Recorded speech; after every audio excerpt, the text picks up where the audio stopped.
저는 건국대병원 신경과인 김동욱입니다. 이게 경련의 유발 요인에 대해서 우리가 인지를 하고 있는 게 중요한 이유는 그 상당수의 환자에서 경련이 아무렇게나 그냥 일어나는 게 아니고 하나 혹은 그 이상으로 경련을 조금 더 잘 일으키게 하는 유발 요인을 가지고 있는 경우가 많습니다. 그 경련을 일으킬 유발 요인 중에서 비특이적인 것과 특이적인 것으로 나눌 수가 있는데, 비특이적인 유발 요인에서는 뭐 스트레스나 피로, 수면 부족, 그 아기들 같은 경우에는 열 이런 게 원인이 될 수 있겠고, 특이적인 유발 요인에서는 뭐 특정한 모니터 화면을 본다든지, 특정 게임 중에 어떤 장면이라든지, 아니면 어떤 음악, 혹은 뭐 바둑이나 뭐 드물게는 고스톱을 칠 때만 경련을 하시는 분이 있고, 책 읽기나 또 뭐 괴롭게는 양치질 할 때만 그쪽 이렇게 피부가 자극이 되면서 경련을 하는 경우도 드물게는 이게 보고가 되고 있습니다. 그러니까 이런 특이적인 경련의 유발 요인이 있으신 분들은 그런 유발 요인을 이렇게 가능하면 회피하는 것으로 경련을 어느 정도 예방을 할 수가 있고, 비특이적인 유발 요인이 있는 분들도 이런 것들을 조금 회피를 하면 경련의 발작의 빈도를 줄일 수가 있기 때문에 이쪽에 대해서 조금 더 이렇게 생각을 하고 생활을 하시는 게 도움이 될 수가 있겠습니다. 하지만 이런 것이 아직 학문적으로 크게 많이 이렇게 의학자들의 흥미를 끌고 있지는 못해가지고, 이거에 대한 그 연구가, 제가 이번에 이 강의 준비를 좀 찾아봤더니 연구는 아직도 많이 부족한 그런 것을 제가 파악을 할 수가 있었습니다. 여러 연구에서 조금씩 다른데, 환자의 한 절반 이상, 적은 연구에서는 53%, 많은 데서는 약 3분의 2의 환자가 자기 경련이 특정한 유발 요인이 있을 때 더 잘 생긴다, 이렇게 얘기를 한다고 했습니다. 그것을 내부적인 것과 외부적인 것으로 나눠보면은, 내부적인 요인은 피로입니다. 스트레스나 피로, 열, 수면 부족 이런 거고, 외부적으로는 뭐 술을 먹는다든지, 그리고 그 외부적인 아주 더운 그 환경에 노출이 된다든지, 아니면 아주 불빛이 심한 곳에 간다든지, 음악 같은 그런 것을 듣는다든지 하였을 때 경련이 유발이 되는 경우가 있었습니다. 그런데 실제로 이런 유발 요인이 말고 그 뇌전증 환자분들에서 가장 흔한 유발 요인은 뭐 다름 아니고, 약물을 좀 부적절하게 복용을 하거나 용량이 충분하지 못하거나 그런 것이 원인이 된다고 하겠습니다. 그래서 이게 논문에서 그래프를 하나 따왔는데, 그, 어, 그, 그 연구에 따라서 다른데, 소아에서 한 대상으로 한 연구에서는 가장 흔한 원인이 뭐 열이 되겠고, 성인에서를 한 대상에서 연구에서는 가장 흔한 원인이 스트레스 또는 피로감 또는 수면 부족 이런 것들에서, 소아에서는 열, 성인에서는 스트레스나 수면 부족, 피로감 이런 것들이 경련을 가장 많이 유발하는 요인이라고 생각을 하시면 되겠습니다. 그래서 제가 오늘 내용은 그 경련을 유발할 수 있는 요인 중에서 불규칙한 약물 복용이나 수면, 스트레스 또는 음주, 약물, 생리주기 또는 음식 이쪽에 대해서 한 번씩 말씀을 드리도록 하겠습니다. 불규칙한 약물 복용이 일반적으로 특히 잘 조절되던 뇌전증 환자가 경련이 다시 발생하는 가장 흔한 원인이 될 수 있습니다. 특히 이게 또 더 중요한 게, 경련이 특히 잘 유발되는 환자는 약물 복용이 이게 중단이 되거나 불규칙해지면 그 경련이 아주 심하게 나타나는 경우가 있어서, 이렇게 경련이 뭐 30분 이상 지속이 되고 발작 조절이 잘 안 되는 뇌전증 중첩증이라는 현상의 원인이 될 수도 있겠습니다. 외래에서 또 이렇게 환자를 보다 보면, 약을 제가 이렇게 한 번 빼먹었는데 괜찮을까요? 두 번 빼먹었는데 괜찮을까 여쭤보시는 분들이 많은데, 사실은 이게 뭐 3개월치 혹은 뭐 4개월치 약을 처방을 해드리면 약을 제대로 먹고 오시는 분들도 많지만, 그렇지 못한 분들의 사이를 더 많을 수도 있는데, 약은 한 번만 빼먹는 것도 경련을 발작을 위험들을 확실히 증가시킬 수가 있기 때문에, 한 번 빼먹어도 그 다음 약 먹을 시기까지 시간이 되면 중간에, 그러니까 아침 약인데 점심에 먹어도 되나요? 그러니까 아침에 먹는 게 물론 좋겠지만은, 아침 약을 빼먹는 것보다는 조금 시간이 늦더라도 점심 때 약을 먹는 것이 경련의 위험성을 줄이는데 크게 효과가 있겠습니다. 그래서 이런 약물을 이렇게 머릿속으로는 이렇게 규칙적으로 먹어야지 이렇게 생각을 하지만은, 실제로 먹기가 힘들기 때문에 여러 가지 팁이 있습니다. 보면 일상적으로 하는 일, 그러니까 아침에 일어나서 뭐 양치를 한다거나, 아니면 머리를 빗을 때 그때 꼭 약을 먹는 것으로 이렇게 자기가 이렇게 생각을 해놓는다거나 아니면 이런 약물 상자를 만드는데 이런 것보다 실제로 날짜별로 뭐 그러니까 월요일 날 이 약, 화요일 날 이 약 이렇게 해가지고 날짜별로 약물 상자를 만들어서 그거에 따라서 약을 먹으면 약이 없어지면 이게 약을 내가 아침에 먹었는지 안 먹었는지 헷갈릴 수도 있기 때문에 약이 들어있던 약 봉지가 없어지면 아, 내가 약을 먹었구나 이렇게 알 수가 있기 때문에 특히 날짜별로 기록되어 있는 약물 상자를 만들어 놓고 그에 따라 규칙적으로 약물을 복용을 하는 것이 도움이 된다고 합니다. 그리고 최근에는 뭐 스마트폰을 가지고 있는 분도 많고 시계 알람 기능이 있는 시계나 핸드폰이 많이 있기 때문에 그런 거에서 알람 기능을 이용을 해서 약을 규칙적으로 복용을 할 수 있게 하는 것이 도움이 될 수 있겠고 또 뭐 외래를 시간을 놓치거나 아니면 뭐 선생님들이 갑자기 뭐 휴가를 내시거나 이런 뭐 들어갈 상황이 있을 수가 있기 때문에 항상 특히 뇌전증 환자는 1, 2주 정도의 여분의 약은 가지고 계시는 게 좋겠습니다.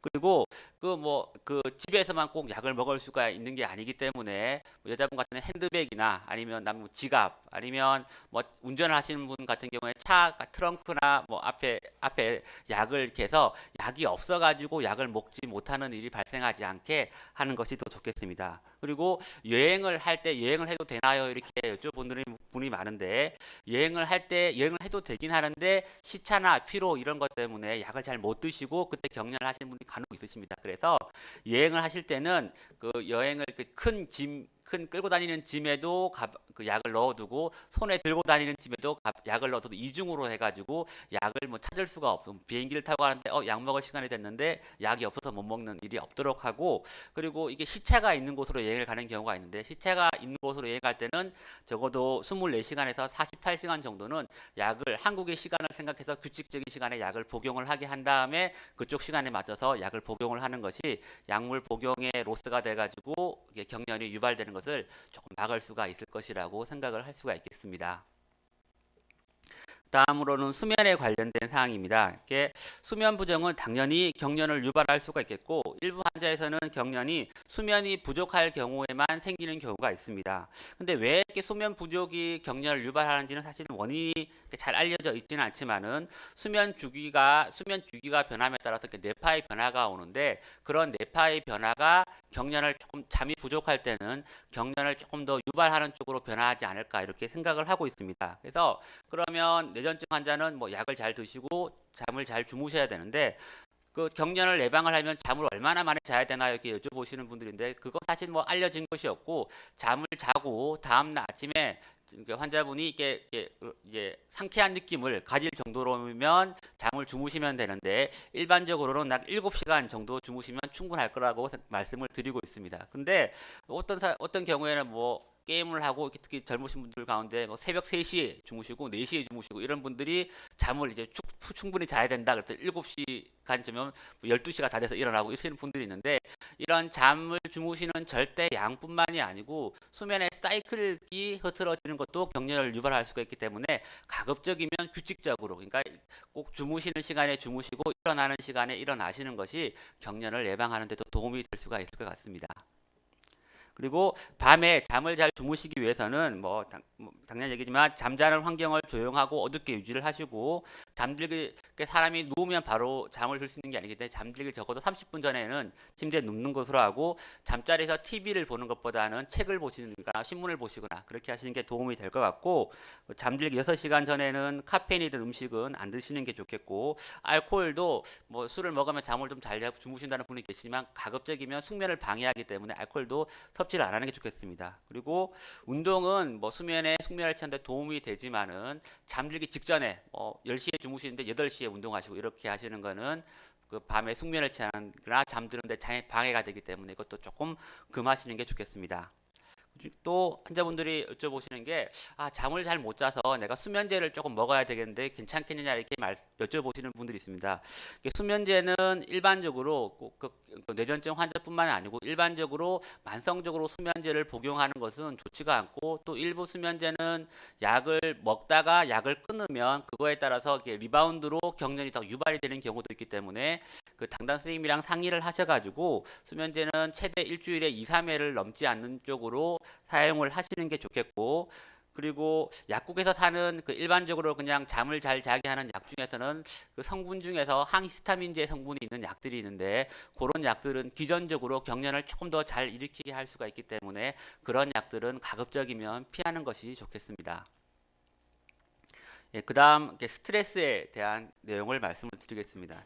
스트레스는 당연히 경련과 관련이 될 수가 있겠고 좀 드문이지만은 스트레스를 받으면 과호흡을 하게 되는데 과호흡은 특히 소아에서 잘 생기는 결심 발작인과 흔히 연관이 되기 때문에 직접적으로 스트레스가 경련을 유발할 수가 있습니다. 그렇지 않더라도 스트레스 받은 환자는 뭐 약물을 빼먹을 가능성이 더 높아지겠고 호르몬의 변화를 유발할 수가 있겠고 그 스트레스가 화남, 걱정, 우울 같은 감정의 변화를 일으키는데 이러한 감정의 변화도 그 경련 발작을 유발을 할 수가 있기 때문에 스트레스도 이게 경련을 유발할 수 있어서 가급적이면 피하시는 게 좋겠습니다. 근데 뭐 어떻게 이렇게 해야 되나? 뭐 스트레스를 뭐 다 피하고 싶은데 뭐 당연히 피하고 싶은데 어떻게 피하란 말이냐? 뭐 이렇게 할 수 있는데 그래서 이게 예를 들어서 뭐 어디 뭘 가거나 어떤 일을 하거나 뭐 누구랑 만나거나 이럴 때 내가 스트레스를 받는다. 뭐 시누이를 만날 때 스트레스를 받는다 이러면 그냥 가능한 범위 내에서 스트레스를 받을 수 있는 특히 뇌전증 환자분들은 스트레스를 받을 수 있는 환경을 가급적이면 피하는 것이 일단 제일 좋겠습니다. 그렇게 하고 그런 걸로 부족하다 그러면 운동요법이 도움이 될 수 있는데 뭐 러닝을 한다거나 사이클 이런 것도 도움이 되지만은 몸을 이완시킬 수 있는 운동 뭐 요가나 필라테스 뭐 그런 것들 뭐 그런 것들에서 몸을 이완시킬 수 있는 것들이 스트레스를 개선시키는 데는 조금 더 도움이 되는 운동이라고 할 수 있겠습니다. 근데 뭐 사람이 살다 보면 어쩔 수 없이 스트레스를 받게 되는 일이 있는데 스트레스를 받는 상황이 되면 가급적 충분한 수면을 취하시는 게 좋겠고 또 이런 경우에 약을 빼먹는 것이 오히려 경련을 더 악화시키는 경우가 있기 때문에 약은 더군다나 더 규칙적으로 잘 복용을 하시는 것이 이런 경우에 그 경련 발작을 예방하는 데 도움이 되겠습니다. 그러면 그 우리 아이는 어떤가? 그 소아에서 특히 이렇게 하다 보니까 소아에서 별 이유 없이 애가 경기를 한다. 이런 거에서 스트레스가 별 이유 없이 경련이 생기는 것의 원인이 될 수 있다고 합니다. 그래서 아이가 스트레스를 받고 이러면 꼭 야단치고 그럴 게 아니고 아이들과 같이 상의를 해서 어떻게 하면 우리 아이 스트레스를 피할 수 있는지 인지하고 같이 상의를 해가서 이것을 극복해 나가는 것이 필요하고 필요하다면은 이게 소아정신과 선생님이랑 상의를 해가지고 스트레스를 피할 수 있는 방법을 찾아보는 것이 도움이 되겠습니다.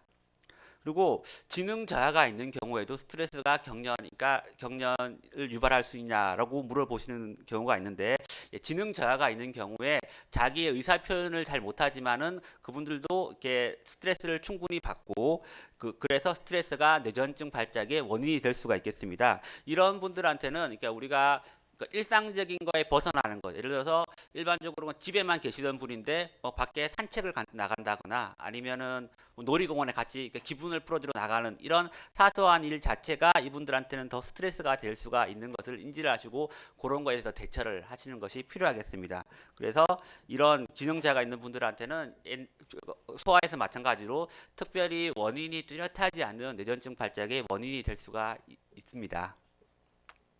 그리고 술에 대해서 말씀을 드리겠습니다. 이게 소량의 술을 마시면 이것이 경련과 잘 유발이 되는지는 뚜렷하지 않지만은 일반적으로 과량의 음주나 특히 술에서 깰 때 경련이 유발되는 경향이 있기 때문에 뇌전증 환자는 일단 금주를 하시는 것을 원칙으로 하고 지내시는 게 좋겠습니다. 특히 술을 마실 때는 술 마시는 그 상황보다는 술에서 깰 때 특히 뭐 6시간에서 72시간 특히 술을 마시는 것을 중단하고 7시간에서 8시간의 그 사이에 경련 발작이 잘 유발이 되는 경우가 있기 때문에 특히 뇌전증 약을 드시는 분은 술을 안 드시는 게 좋겠고 특히 이 술이라는 것이 간에서 대사가 되기 때문에 지금 복용하고 있는 항내전증 약물의 대사에도 영향을 주고 또 술을 먹다 보면 약을 빼먹게 되는 경향이 있기 때문에 더군다나 여러 가지 방면에서 뇌전증 환자에 좋지 않겠습니다. 그래서 내가 지금 술을 얼마나 먹고 있느냐 그래서 서양에서는 많이 쓰는 KG2라는 질문이 있습니다. 그러니까 음주량이 줄이는 것이 어렵습니까? 음주에 대해서 비난받는 것이 짜증이 납니까? 음주에 대해서 죄의식이 듭니까? 아침에 눈을 뜨자마자 술 생각이 납니까? 요런 네 가지 질문이랑 그리고 하루에 최고 얼마나 마십니까? 일주일에 얼마나 마십니까? 요런 그 양에 대한 질문을 해가지고 사실 요 네 가지 중에서 하나라도 해당이 되면 약간은 의존성 이런 뭐 음주랑 문제가 있는 거기 때문에 뇌전증 환자가 이런 거에 대해서 하나라도 해당이 되면 문제가 있을 수가 있고 거기에 대해서는 그 음주 조절에 대해서는 뭐 상담을 받든지 하는 것이 필요하지 않을까 그렇게 생각이 됩니다. 그 다음으로 약물에 대해서 말씀을 드리겠습니다. 그 여러 가지 그 마약성 약물 이렇게 서양에서 이렇게 논문을 찾아보면 굉장히 이렇게 마약성 약에 대해서 얘기가 많이 나오는데 다행히도 우리나라에서는 이런 마약성 약물 필로폰이나 코카인 이런 약들이 그 구하기도 힘들고 쓰시는 분이 많지 않은데 이런 마약성 약물이 굉장히 강력하게 경련을 유발을 할 수가 있겠습니다. 그리고 담배를 펴도 되는지 아니면 커피를 마셔도 되는지 이렇게 여쭤보시는 분이 많은데 담배를 조금 그 일반적인 정도의 담배나 카페인 같은 것을 섭취를 하였을 때 경련 발작이 더 유발이 된다. 이런 뚜렷한 보고는 없는 것 같습니다. 그렇지만은 기존적으로 담배를 많이 피우시거나 아니면 그 카페인 자체가 뇌에 흥분시키는 영향이 있기 때문에 카페인을 복용하거나 아니면 그런 요즘에 많이 먹는 뭐 에너지 음료 이런 거 카페인이 많이 첨가되어 있기 때문에 그런 것들은 기존적으로 확실히 경련을 유발시킬 수 있기 때문에 그런 것을 과량 복용하는 것은 경련 발작에 나쁜 영향을 미칠 수가 있겠습니다. 그리고 뭐 잘 알려진 대로 한약이나 은행잎 제제 또는 인상 같은 약물은 성분에서 경련을 유발시킬 수 있는 성분이 있기 때문에 뇌전증 환자분들은 가급적이면 피하시는 게 좋겠습니다. 그리고 항정신병 약물 중에는 약 성분에 따라서는 경련을 굉장히 많이 유발시키는 것이 있기 때문에 항정신병 약물을 한 개 복용하시는 그 뇌전증 환자분들은 가급적이면 선생님이랑 상의를 하셔가지고 경련 발작을 일으킬 가능성이 좀 낮은 약물을 선택을 하시는 게 좋겠고 일부 항우울제가 경련 발작을 더 유발한다는 보고가 있습니다만은 사실은 그 위험도가 실제보다 조금 과장된 면이 많고 뇌전증 환자분들이 우울증이 같이 있는 분들이 많고 우울증이 개선이 되는 것이 뇌전증 환자의 삶의 질을 높이는 효과가 있는 것이 최근에 많이 그 보고가 되고 있기 때문에 그 우울증의 복용은 뇌전증에게 큰 위험이 되는 것 같지는 않습니다. 그리고 약국에서 구입 가능하신 감기약이라든지 수면요새 같은 것은 그 성분에 따라서는 뇌전증 발작을 유발을 할 수가 있기 때문에 약물 선택에 조금 더 주의를 하시거나 당당 선생님이랑 상의를 하시는 게 좋겠고 위장관 그 뭐 제산제 같은 약물은 성분에 따라서는 그 위나 대장에서의 약물의 흡수 같은 거에 방해를 주거나 아니면 약물 상호작용 같은 거 있을 수가 있기 때문에 그냥 막 드시지 마시고 또 이것도 선생님이랑 상의를 하시는 것이 좋겠습니다. 예, 다음으로 생리 주기에 대해서 말씀드리겠습니다. 연구에 따라서는 가임기 여성 뇌전증 환자의 한 절반 가까이에서 경련 발작이 생리 주기랑 관련이 있어서 생리를 할 때 혹은 배란기쯤에 경련 발작이 더 많이 유발이 된다 이렇게 말씀을 하신다고 합니다. 이런 생리 주기랑 그 뇌전증 발작이 유발이 되는 것은 호르몬 변화 때문에 그런 거고 여성 호르몬 중에 생리를 할 때쯤 더 많이 분비가 되는 에스트로겐이라는 호르몬이 경련 발작을 더 이렇게 잘 일어나게 한다고 얘기가 되어지고 있습니다. 그래서 이런 생리와 연관된 경련을 막으려면 어떻게 하면 되냐 그러면 그 경련 발작이 확실히 생리가 할 때 혹은 배란을 할 때만 생기게 되면 그 시간 뭐 한 일주일 정도만 그 항경련제 용량을 조금 올리는 방법을 시도를 해볼 수가 있겠고 또는 그 기간 동안에 다른 약을 그러니까 추가적인 약을 조금 더 복용을 하는 방법을 시도를 해볼 수가 있겠습니다. 근데 이런 것은 그 이제 생리 주기가 아주 규칙적인 분들에 대해서만 시도를 해볼 수가 있겠습니다. 그리고 그 이제 생리를 할 때쯤 되면 몸에 수분 저류가 조금 더 많아져 가지고 이것이 약물 농도를 조금 떨어뜨려서 경련을 조금 더 일으키게 한다. 이런 게 설이 조금 있어서 그 특히 뇌전증 약을 드시는 분들은 그 생리를 경련이 많이 일어날 수 있는 생리 주기 즈음에는 수분 섭취를 조금 줄이는 것이 밝혀진 건 아니지만 이론적으로는 경련을 조금 더 막을 수 있을지 않을까 그렇게 생각을 할 수가 있겠습니다. 그리고 이런 생리와 연관된 경련이 심한 분들은 그 프로게스테론, 그러니까 에스트로겐과 반대 작용을 해서 경련의 위험도를 낮추게 하는 프로게스테론이 포함이 되어 있는 약물이나 피임약을 규칙적으로 복용을 해가지고 그 경련 발작의 위험도를 낮출 수가 있는데 그런 것은 이런 약물 상호작용이나 다른 부작용 같은 게 있을 수가 있기 때문에 그 이렇게 위험도가 높으신 분들은 다른 선생님, 담당 선생님이랑 상의를 해가지고 결정을 하시는 것이 더 좋겠습니다.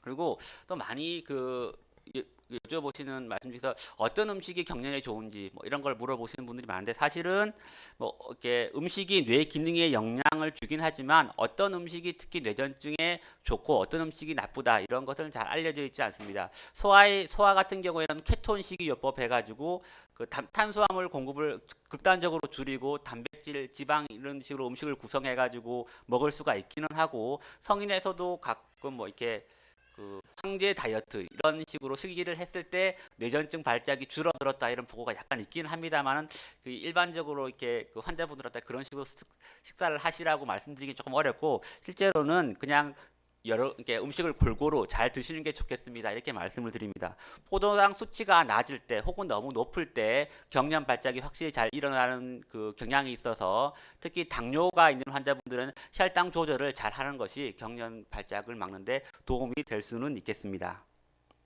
그리고 비타민과 아미노산을 공급하는 것이 경련 완화에 도움이 된다고 얘기하는 사람들이 있는데 그 아직 잘 정립이 되어 있지는 않은 것 같습니다. 오히려 일부 비타민, 지용성 비타민 같은 것은 너무 과량 섭취하면 이것이 경련 발작을 오히려 유발할 수가 있기 때문에 비타민제 같은 것을 너무 많이 복용하는 것도 도움이 되지가 않겠고 소아 환자에서 난치성 경련이 있는 환자에는 비타민 B6, 그러니까 피리독신이라는 비타민제를 처방을 하고 효과가 있는 경우가 간혹 있는데 이게 아주 난치성 경련인 경우에 아주 국한된 얘기 같고 일반적인 뇌전증 환자에서 비타민 B6를 먹어서 이게 경련 발작에 도움이 된다는 증거는 아직 명확하지 않은 것 같습니다. 그리고 미네랄에 대해서 뭐 어떤 그 미네랄이 좋은가 이렇게 할 수 있는데 이뇨제 과량 복용하거나 특정한 뇌전증 약의 부작용이나 물을 너무 많이 먹거나 아니면 호르몬 질환 같은 것 때문에 염분이 부족하거나 아니면 칼슘이나 마그네슘 부족이 임상적으로 경련을 유발을 할 수가 있습니다. 그렇지만은 이런 것은 일반적인 그 균형 잡힌 식사를 하시는 분들한테는 이게 이런 게 잘 일어나지가 않고 그리고 일어나지가 않고 그래서 이것을 경련을 예방하기 위해서 일반적인 환자분한테 특정한 미네랄이나 마그네슘 같은 것을 뭐 많이 섭취를 하는 것이 권장이 되고 있는 것 같지는 않습니다. 그래서 정리를 하면 경련의 유발을 막기 위해서 규칙적인 약물 복용 및 충분한 수면을 취하고 스트레스나 음주를 피하고 한약, 감기약 같은 약물 같은 걸 조심하시고 항정신병 약물이나 다른 약물 복용 시에는 담당 선생님이랑 상의를 하시고 또 생리 주기랑에 따른 경련이 발생한다면 이에 대한 조절도 담당 선생님이랑 상의를 해보시면 되겠습니다. 제가 이렇게 슬라이드를 만들고 있는 집사람이 보더니 이 뻔한 얘기 아니냐 그렇게 말씀드렸는데 뭐 들을 내용이 이렇게 아주 상식적인 내용에서 크게 벗어나지는 않는 것 같습니다. 이상입니다.